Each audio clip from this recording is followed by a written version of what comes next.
안녕하세요. 저는 공인노무사 박소민이라고 합니다. 자, 여러분들에게 근로기준법에 대해서 좀 설명을 드리도록 하겠습니다. 자, 근로기준법은 우선 사용자와 근로자가 맺는 근로계약으로부터 시작이 되는 것입니다. 근로자는 사용자에게 근로 제공 의무가 있습니다. 근로를 제공하고 임금을 청구받을 수 있는 그런 권리를 갖죠. 사용자는 근로자의 노무를 수령하고 임금을 지급할 의무를 갖습니다. 이렇게 쌍방 계약을 근로계약이라고 하고요. 이런 근로계약은 서면으로 작성해서 근로자에게 배포해야 됩니다.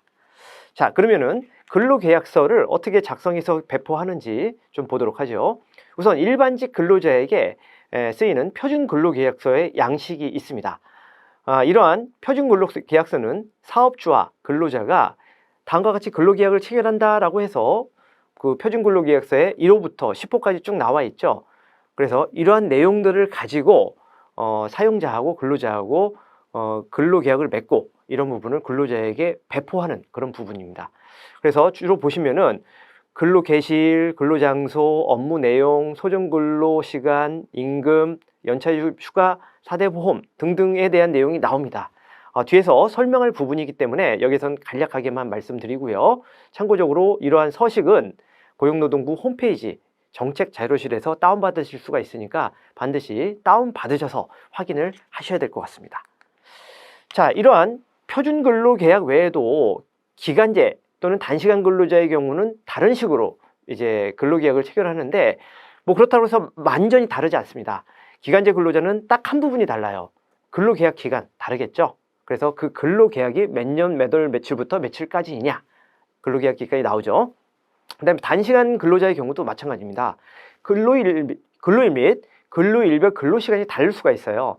그 밑에 이제 텍스트에 나와 있는 박스에서 보시다시피 월요일부터 뭐 금요일까지 매일 일하는 시간이 다를 수가 있습니다. 그래서 그 시간, 그 취업과 종업 시간을 달리 적을 수가 있고요. 휴게 시간도 좀 달리 적용할 수 있다. 이 부분이 다른 거죠. 나머지 부분은 일반직 근로자하고 동일하다. 자, 그렇다면은 이 근로계약이 나오는 부분 중에서 이제 가장 중요한 부분이라고 할 수 있는 것이 근로시간 부분이라고 볼 수가 있습니다. 근로시간 부분은 작업 개시부터 종료 시까지의 그 시간을 말하는데 보통은 하루 8시간을 말하는 것입니다. 그래서 하루 8시간 중에서 즉 오전 9시부터 어떤 회사가 6시, 저녁 6시까지 일을 한다고 했을 때 점심시간 1시간을 우리가 쓰고 있죠. 그렇죠? 그래서 이 점심시간 1시간 부분은 휴게시간이라고 하고 근로시간 부분에선 제외가 돼요. 우리 법에서는 근로시간 4시간에 30분씩 반드시 휴게시간을 부여하게 돼 있습니다. 그래서 우리가 하루 8시간 근무를 기준으로 할 때 1시간의 휴게시간이 주어지는 것입니다. 이 휴게시간은 반드시 12시부터 1시까지는 아닙니다. 12시 반부터 1시 반까지 라든지 1시부터 2시까지라든지 이렇게 그 사업장마다 좀 다르게 적용할 수가 있다는 것도 알아두셔야겠습니다. 그리고 하루 이렇게 8시간을 넘어서는 근로를 했을 때는 시간의 근로 또는 연장 근로라고 얘기하고요. 가산수당을 적용받게 됩니다. 가산수당은 시간의 근로수당으로서 우리가 예를 들어서 1.5배를 적용받는데 시급이 10,000원이다 라고 한다면은 15,000원 이런 식으로 가산수당 1.5배를 적용받게 된다는 점도 알고 계셔야 될 것 같습니다. 자, 다음으로 연차 유급 휴가에 대한 부분도 있었죠. 이런 연차 유급 휴가는 우리가 일을 열심히 했을 때 근무를 이제 안 하고 휴가를 갖다 사업주에게 청구를 해서 갈 수 있는 부분인데요. 원래 연차 유급 휴가는 1년 이상 근무한 근로자에게 주어지는 것이 원칙입니다. 그래서 1년 이상 근무했을 때 15일이 발생되는 것인데요. 이러한 근속연수에 따라서 연차 유급 휴가가 최하 15일 이상 발생이 되는데 그렇다면 아직 근속연수가 1년이 안 됐다. 이런 근로자들은 연차 휴가가 없을까요?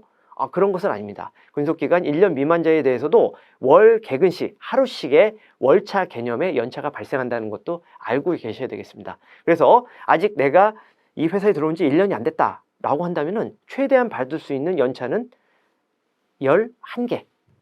왜냐하면 1년 미만자에게 월 개근씩 하나씩 발생이 되니까. 그 다음에 1년 이상이 됐을 때는 15일이 발생된다. 그 다음에 3년 이상일 때는 16일, 그 다음에 5년 이상일 때는 17일 이렇게 2년마다 하루씩 늘어간다는 것도 알고 계셔야 되겠고요. 연차를 회사가 너무 바빠서 못 갔다 라고 했을 때는 이러한 것을 수당으로 받으실 수가 있습니다. 이것을 연차 유급 수당이라고 해요. 그래서 본인이 1년 동안 가지 못한 연차 수당을 갖다 정확하게 책정을 해서 사업장에 청구할 수 있으면 좋겠습니다. 자, 다음으로 임금에 대한 부분인데요. 임금은 우리가 열심히 근로를 하고 받을 수 있는 그런 급여, 월 급여를 말하는 것인데 현금으로 받아야겠죠. 물건이나 아니면 상품권 이런 것을 받으면 안 된다는 얘기예요. 그 다음에 본인 계좌로 지급받아야겠죠. 타인의 계좌로 또는 타인에게 지급받는 것은 그 임금 지급의 원칙에 반하게 됩니다. 그리고 매월 1회 정해진 날에 지급을 받아야 돼요. 그래서 정해진 날이 뭐 우리 회사는 15일이다, 20일이다, 25일이다 아니면 그 다음 달에 10일이다 이렇게 각기 정해져 있을 거 아닙니까? 매월 1회 정해진 날에 지급을 받아야 된다라는 것. 그리고 임금은 지급받는 것을 100% 지급받아야 돼요. 다만 예외적으로 4대 보험이라든지 이제 그 근로소득세를 납부하는 그런 부분은 공제가 되겠죠. 그래서 100%를 지급받아야 된다는 것을 알고 계셔야 되겠습니다. 참고적으로 임금은 최저임금을 지급받으셔야 되는데 참고적으로 지금 현재 근로기준법의 최저임금법에서는 2023년 기준은 9,620원 돼 있고요. 2024년 기준은 9,860원 기준으로서 월급으로 치면은 2023년 기준으로서는 201만 580원, 2024년 기준으로서는 206만 740원이 되겠습니다. 이런 임금, 최저임금 미달로 받으면요, 그 부분만큼은 무효가 되고 그 부분을 청구할 수 있습니다. 그래서 더 받으셔야 된다는 것도 알고 계셔야 되겠습니다. 자, 이러한 최저임금 외에도 우리는 주휴수당이라는 것을 챙겨 받으셔야 되겠습니다. 주휴수당은 주휴일에 부여하는 그런 수당을 말하는 것인데 우리가 뭐 그 일요일 날 보통 일요일이 이제 주휴일이 되겠는데요. 보통 회사 같은 경우는 우리가 근무하는 날 외에도 일요일 날 나가지 않죠. 쉬죠. 이런 날을 주휴일이라고 하는데 주휴일 날 우리가 일을 하지 않더라도 책정되는 임금을 주휴수당이라고 합니다. 근데 이러한 주휴수당은 하나의 요건이 있습니다. 모든 사업장에 적용되지만은 일주에 소정 근로시간이 주 15시간 이상 개근했을 때 주휴수당이 발생이 됩니다. 그래서 우리가 열심히 월요일부터 금요일까지 일을 했다. 주 40시간을 일을 했다. 라고 했을 때 일요일날 쉬죠. 쉬더라도 급여가 책정되어 있는 것, 이런 것을 주휴수당이라고 하고 반드시 책정을 받으셔야겠다.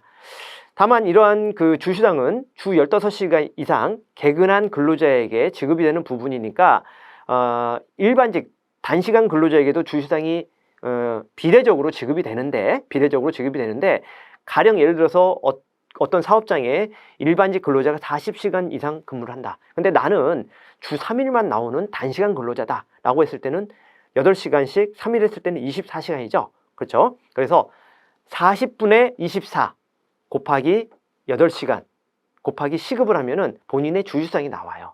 그래서 텍스트에서 나와 있다시피 그런 예에 따라서 단시간 근로자도 주휴수당을 받을 수 있다는 것도 체크하시기 바랍니다. 이러한 최저임금, 주휴수당 외에도 우리가 1년 이상 근무를 하고 퇴직을 했을 때 퇴직금을 받아야 됩니다. 그래서 이러한 퇴직금은 근로자가 역시 주 15시간 이상 근무했을 때 발생이 되고요. 퇴사 후 14일 이내에 사업장에서는 지급을 하게 되어 있습니다. 물론 그 사업주와 합의한 이후에 그 퇴직금을 지급하는 기간을 약간 연장을 할 수가 있어요. 그런데 본인의 동의를 있어야 된다. 즉 근로자 측의 동의가 있어야 된다는 것도 반드시 체크를 하시기 바랍니다. 자, 우리가 뜻하지 않게 사업장으로부터 해고를 당할 수가 있어요. 근데 해고 요건 딱 하나 알아두셔야 됩니다. 해고는 해고 사유하고 시기를 서면으로 반드시 통지를 받으셔야 돼요. 만약에 해고 사유하고 시기를 서면으로 통지받지 않고 구두라든지 문자로 통지를 받으시면은 무효가 된다라는 것. 즉 사유가 있더라도 무효가 된다는 것 반드시 알아두시고요. 그 다음에 해고하기 30일 전에 해고 예고를 받아야 됩니다. 그래서 내가 뭐 이번 달에 해고를 한다. 그러면 지난달 말일까지는 저거 해고 예고를 받으셨어야 되는 거죠. 만약에 이런 해고 예고가 없으면은 30일에 해고 예고 수당을 지급받을 수 있다는 것도 알아두셔야 됩니다. 다만 이런 해고 예고 수당, 해고 예고를 하지 않아도 되는 예외 조건은요, 근속기간이 3개월 미만인 자는 제외가 되니까 수습기간에 있던 근로자가 만약에 퇴사를 한다라고 했을 때 해고 예고가 필요 없다는 얘기죠. 이것도 하나 챙겨서 알아두시기 바랍니다. 자, 다음으로 4대 보험의 종류에 대해서 보자면은 우선 업무상 재해에 대한 산업재해보상보험, 그리고 질병과 부상에 대한 건강보험, 노령, 사망 등에 대한 국민연금, 실업에 대한 고용보험 제도가 있습니다. 이러한 4대 보험은 모든 사업장에 근로자라면 의무적으로 적용이 되는 부분이고요. 월급여에서 4대 보험료가 공제가 된다라는 특징이 있습니다. 참고적으로 4대 보험 정보 연계 센터의 홈페이지를 가시면은 보험료 계산기를 클릭하시면은 모의적으로 4대 보험료를 모의적으로 계산하실 수가 있으니까 참고하시면 좋을 것 같습니다. 자, 마지막으로 실업급여에 대해서 보도록 하죠. 우리가 뜻하지 않게 그 사업장에 나가게 됐을 때, 그럼 다음 사업장에 다시 취업을 하기 전까지 어떤 일정한 급여를 보장받을 수 있는 것을 실업급여라고 합니다. 다만 이러한 실업급여는 우선 6개월 이상 우리가 근무를 해야 돼요. 그래서 고용보험에 가입이 돼 있다는 특징이 하나 있고요. 두 번째는 이직 사유가 비자발적인 사유이어야 합니다. 즉 자기가 자발적으로 나가는 것이 아니라 계약 만료라든지 정리해고라든지 육아, 정년 등의 차별 대우를 받는다든지 직장 내 괴롭힘 등으로 인해서 비자발적인 사유로서 나가야지만 실업급여를 받을 수가 있고요. 이런 실업급여는 연령 또는 가입 기간에 따라서 최하 120일부터 최장 270일까지로 나뉘어져 있고요.